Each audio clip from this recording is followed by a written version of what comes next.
guys, so we got the fence out, we put more forks out, but yet our cabbages are still being gnawed upon. So I'm going to try real quick because I want to try to unbend some old coat hangers here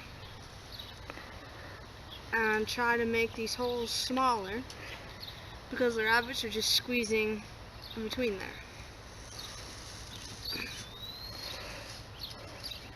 So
so that's done. We just tried to weave in and out. I'll show you down here, try to make the holes a little bit smaller.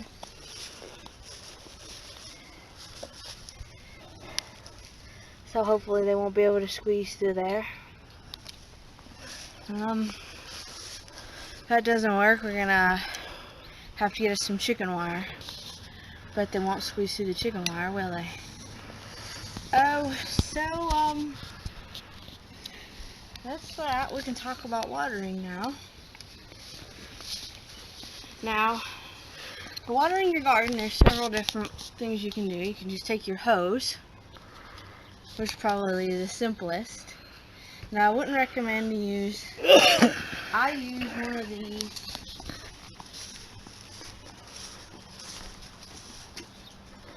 I use one of these nozzles, and they have different settings on them. I wouldn't recommend to use a really hard spray out because then you take the chance of knocking buds off, knocking newly formed little vegetables off, or you could kill the plants altogether. So there's that. Now the other option would be to get rain catches. So what I have is I just have small buckets. I'll show you one of them. Just ice cream buckets. All ice cream buckets. Now, like everything else that we've discussed, it just depends on how much time and money that you want to put into it. You can get big barrels that will go, and your downspout they'll be all enclosed, and your downspout can connect directly to them. Or you can do what I'm doing. You could take the barrels and you could put a spout on it and hook your garden hose up that way. Now, if you choose to do how I'm doing it, I would recommend that you have old plastic jugs, whether they're old water jugs or old 2-liter bottles of pop, whatever. And as you get the water, fill the jugs up with it, because if you leave them out and open like that and full of water, they will attract insects such as mosquitoes that likes to lay their larvae and their eggs into water. And you don't want to have that. So here's one of our jugs over here. And I'm just going to show you a little bit about how I water them with this.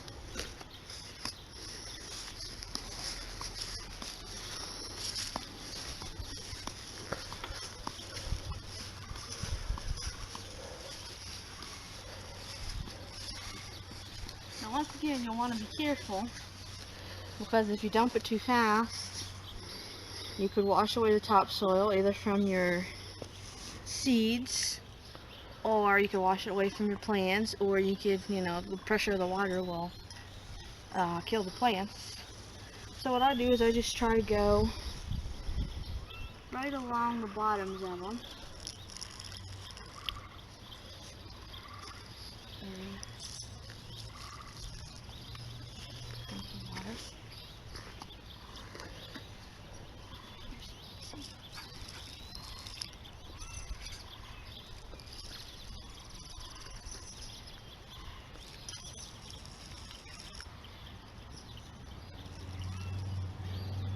Just like that.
Now, some things will require a little bit more water than others. What I usually try to do is I try to see, if it's been raining for a while, I don't go out there and water it, because the rain has done that for us. But I try to see, maybe the day after a big rain, come out and make sure, see if the soil still looks pretty wet. I don't water it then either. As you can see, our soil is looking a little dry. It's been a few days since we've had any rain. Now, if you don't happen to have a nozzle on your hose, you can still use it. Just be careful. You can put your thumb part way over it and spray it out that way, or just be real careful with it. They recommend that you don't water it, when it's the hottest part of the day, because the sun might scorch your plants. Another thing you can do for other water is if you have other animals, when you change their water, you can use it and bring it out for the garden. Something that you'll want to keep in mind if you choose to do rain catches, rain barrels, you'll want to check with your area to see. There are some areas that it is illegal to catch the rainwater, so that'll definitely be something that you'll want to keep in mind. Now, let me show you the progress of our strawberries down here.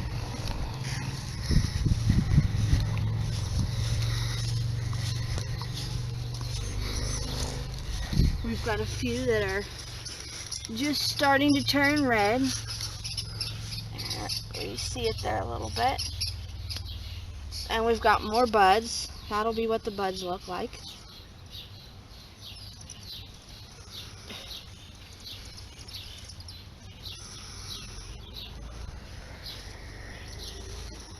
Okay, well, that's that. Now, if you want, we can talk a little bit about thinning some of these plants up here. You see how thick they came in. Right here, how thick they are. Well, some of these I would just let go. Like these here, they're just about perfect.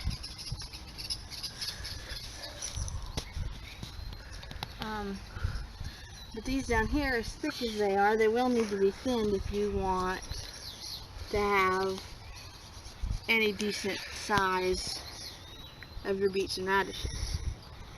So I would start just taking a few of them.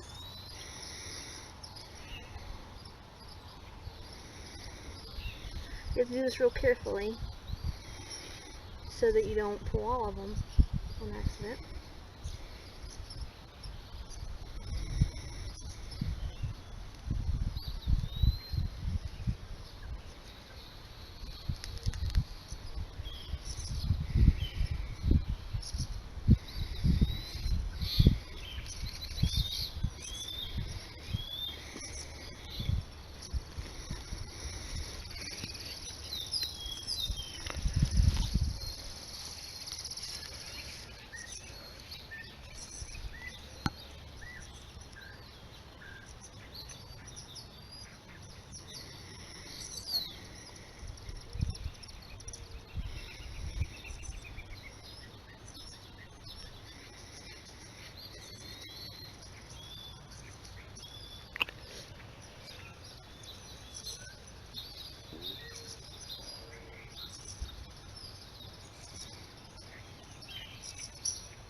And then you can leave them grow a little bit longer and see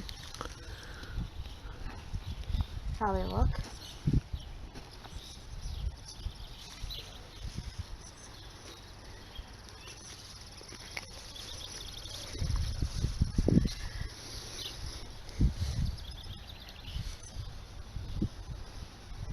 I thought we saw the beginnings of our cucumber plants, but I don't see them now.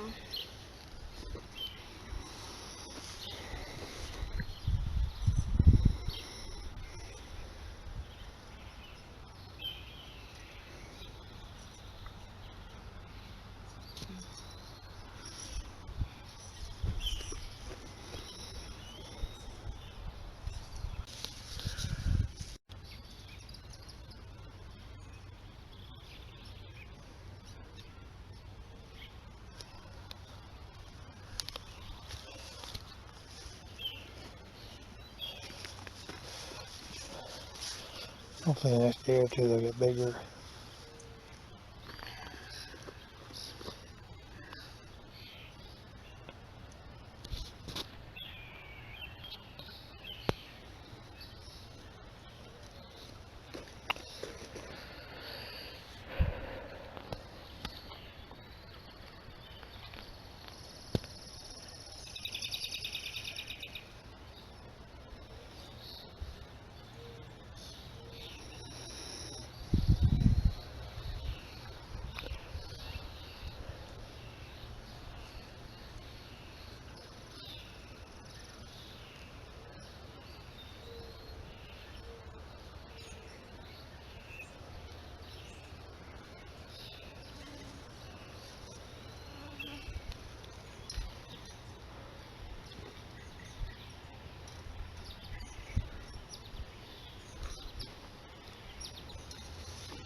looks better.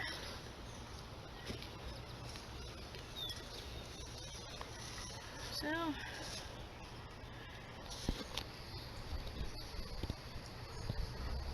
well, that's about all until it gets a little cooler outside.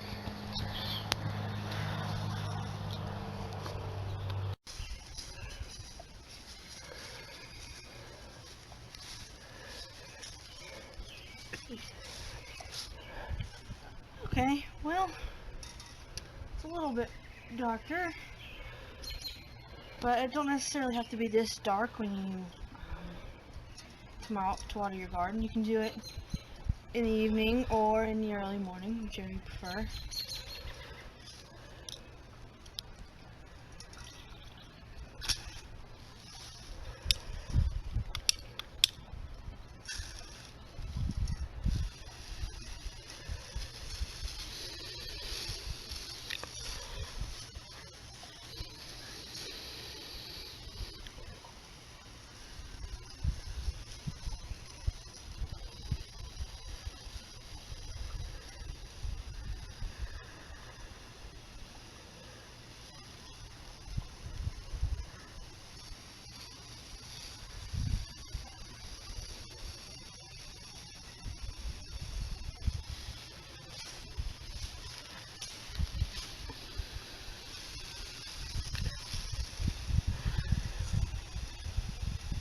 You want to make sure that you get all your plants.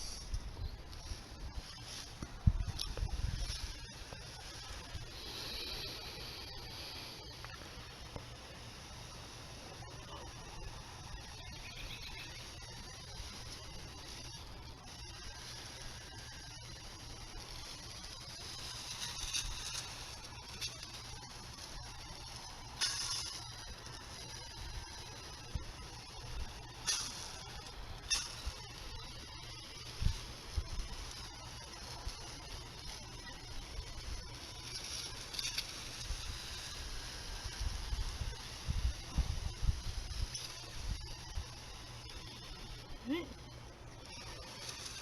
And as I stated before, some things need more water than others, so if you want to concentrate some of your spraying a little bit longer in the areas of things like cucumbers, watermelons, any kind of melons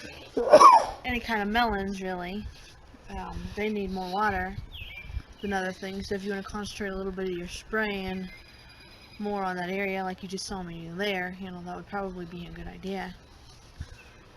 So This is what we're having a problem with. Right out here. See those two? Strawberries.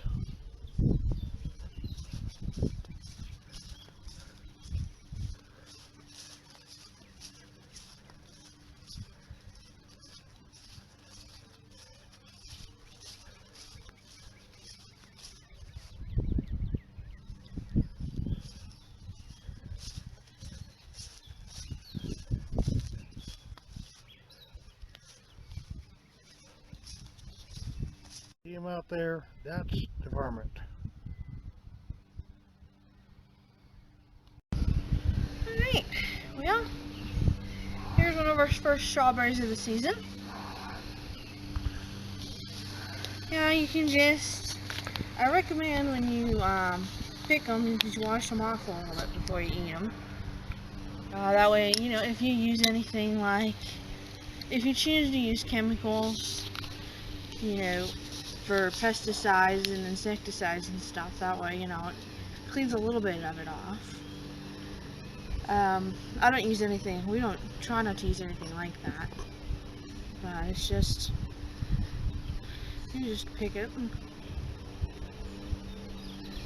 eat it. Really good. Now, I'll talk to you a little bit about when you're deciding what to plant in your garden and how much to plant. Things you want to consider. You don't want to plant stuff just because everybody else is planting it, or because someone from your past planted it. You want to consider, is it something I'm going to eat? Is it something I'm going to consume? Is it something I'm going to plant? Is it something I'm going to grow? Is it something I'm going to Is it something that, you know, maybe I could trade to someone else? Is it something someone in my family will eat?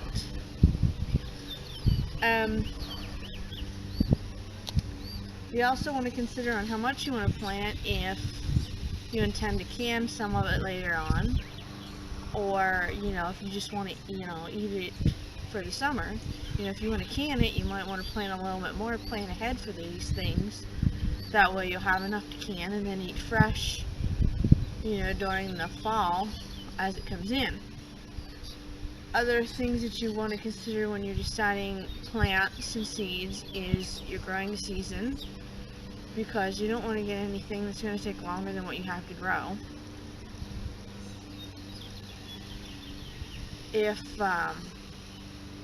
And then there's other things as far as your taste. There's different varieties.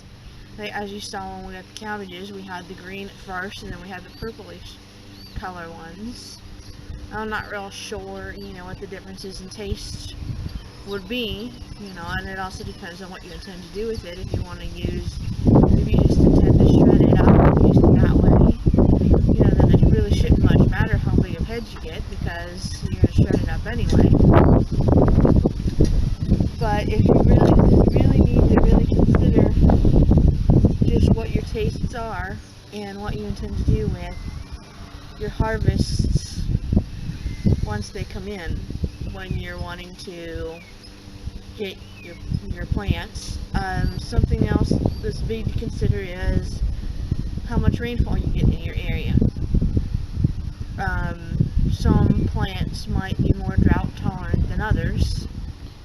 You know, we usually get pretty good, decent rain in this area, but there's some areas that you don't. Your soil, what kind of soil you have, you know, is another good thing that you really need to. You can make what they call raised beds, which is this, you're gonna have to get railroad ties or some kind of lumber like that and make squares, and then you're gonna have to bring in topsoil to fill that in. You know, again, some areas may not have that available for you to do, so that may not be a possibility. So those are things that you really need to consider. The strawberries, when we got them last year, we had a few last year. This is their second year, so obviously they're doing a little bit better.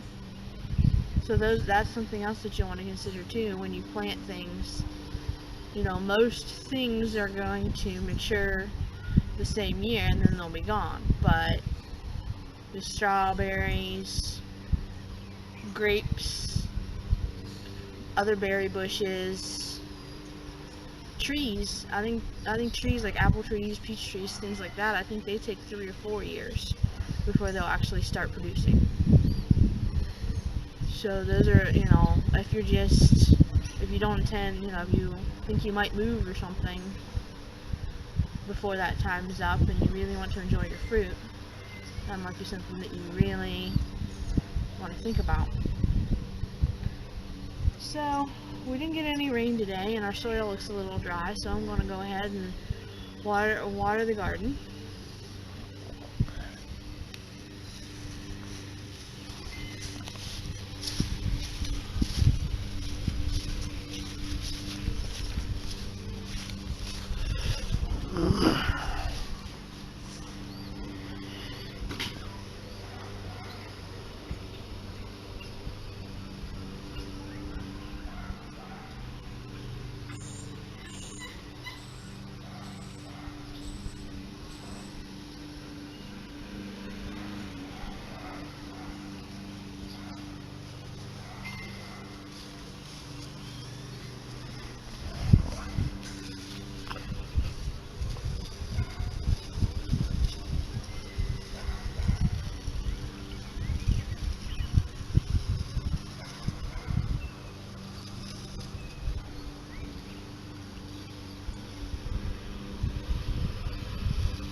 Alright, so be sure to join us next time on, we'll more than likely be putting up some chicken wire and a lot more. Okay?